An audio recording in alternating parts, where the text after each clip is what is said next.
Let's get some political party reaction to the cabinet announcement last night. Mmusi Maimane, leader of Bold One South Africa. 24 hours ago, there were news pieces that Bold One South Africa, Mmusi, says that the door hasn't closed yet on a government of national unity that may include Bold One South Africa. Do you talk to me this morning as probably a soon-to-be member of the GNU, or are you officially part of the opposition still?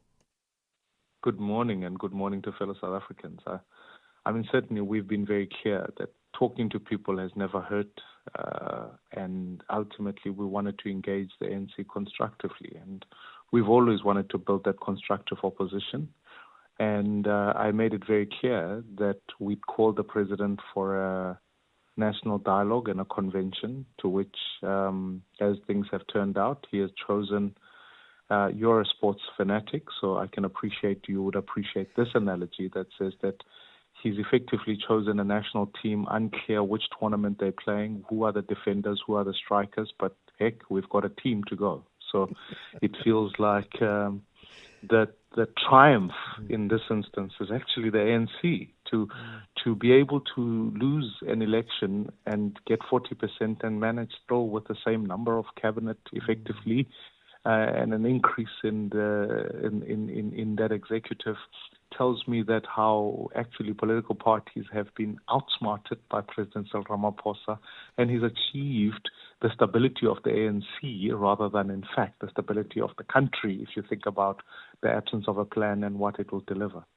Mmusi, during your election campaign and through your activism, even before an election, focus very much on education in South Africa. I'd like you, and I know that you've worked with Siviwe Kwagube within the Democratic Alliance. I know that there may also be a close personal friendship there as well. But your thoughts, particularly on what you have advocated for during the election campaign and the announcement of Siviwe Kwagube as a basic education minister. Look, I mean, I think it's great to have Siviwe there. I think she's a proud patriot of this nation. I had the privilege of working with her, and certainly one South African I deeply respect and admire.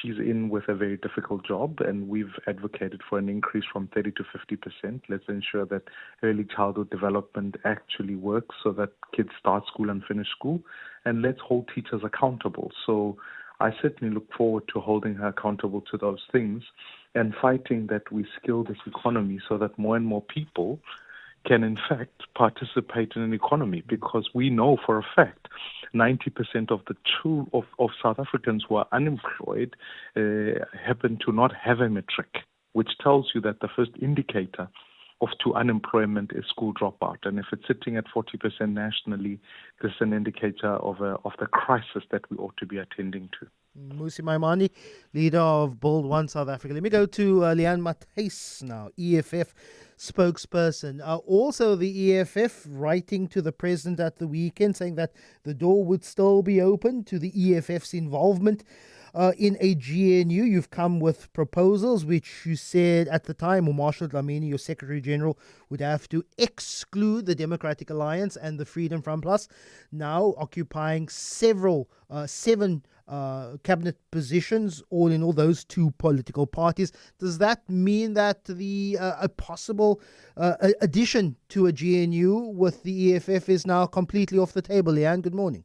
Well, just to clarify, the letter wasn't a last-minute letter. I mean, immediately we had announced after the election results, our CIC announced that we were open to negotiations and that we were also under no condition or circumstances rather going to go and have or share or co-govern with the DA and the FF plus the white supremacist parties of South Africa. So the letter was just really clarifying what it is and the discussions that we have been having with the ANC, and also just to remove the misconceptions that were floating around in public. Well, now the president has made up his mind, and it now includes the DA and the Freedom Front Plus, and I'd like to know your overall thoughts on the composition of this now 32-member or minister cabinet and executive of Imagine 75 that. ministers. 32.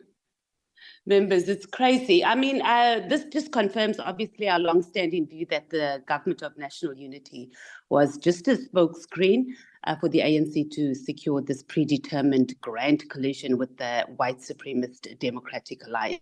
And it is concerning, as you were saying, I mean, a 32 cabinet, I mean, it's ridiculous. I mean, we were actually moving in the direction that we need to reduce this bloated cabinet.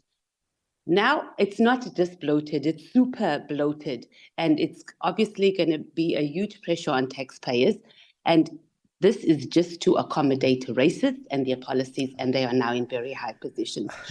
And beyond that, the ANC, and as the EFF has always said, and we had a principled approach to this, we were saying, let's move as a coalition government of progressive forces. But we can see that they have officially abandoned their historical role Leigh-Ann, as a liberation I'd love to movement, challenge you on and they've nullified on every point that you make. On the DA being white supremacist. But I want to focus on also the splitting of certain key ministries before land reform and rural development. I want to talk about your racist DA. I want to talk about the substantive policy issues that will move this country forward. Land. Let's talk about land reform and rural development. Previously part of the Department of Agriculture, now agriculture being not covered, not controlled, but led by John Steenhuisen of the DA. But land reform split from that and given to the PAC, a former member of your progressive caucus, the PAC's Mzwandile Nonto, now the Minister of Land Reform and Rural Development. Your thoughts on splitting those ministries?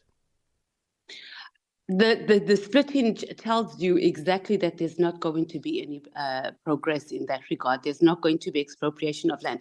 Look, the agriculture and land, they go together. I mean, we're saying that we want to expropriate land without compensation. We do that when we're talking about agriculture. That ministry needs to come in because we're also talking about the issue of food security. So it was a well-orchestrated split that's going to appear that, okay, look, we've brought in one of the most leftist parties when it comes to the issue of the restitution of land, but essentially nothing is actually going to happen. But land is not just about agriculture. It's also about security of tenure. It's allowing people access with deeds to their name to access a capital market, leveraging the land that they would then own to gain access to a banking system. It's not just about agriculture, Leigh-Ann.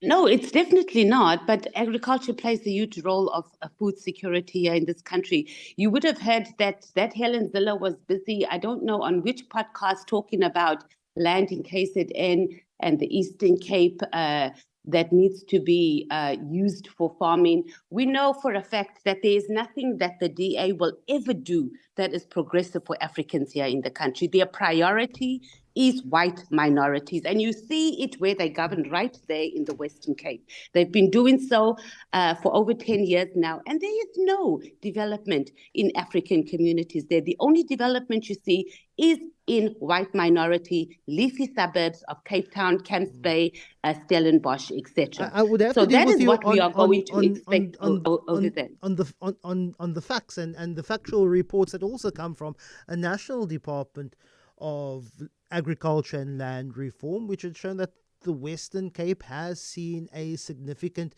greater amount of land reform projects and particular assistance to emerging black farmers that we've seen here in the Western Cape as compared to other parts of the country, Leigh-Ann. That's not true. And the DA, that is so not true. And that is what we will keep on hearing because that's how the DA positions themselves. Number one, the majority of the population are African. So if you're going to have any industry that is dominated by a minority party, as we can see, that is not correct. So the DA is no different from the ANC, and they want to come and throw us little crumbs, and then we must go, oh, hoopala, look, the DA is interested in the development of Africans, and it's not true. Go look in Khayelitsha, go look in the Cape Lab.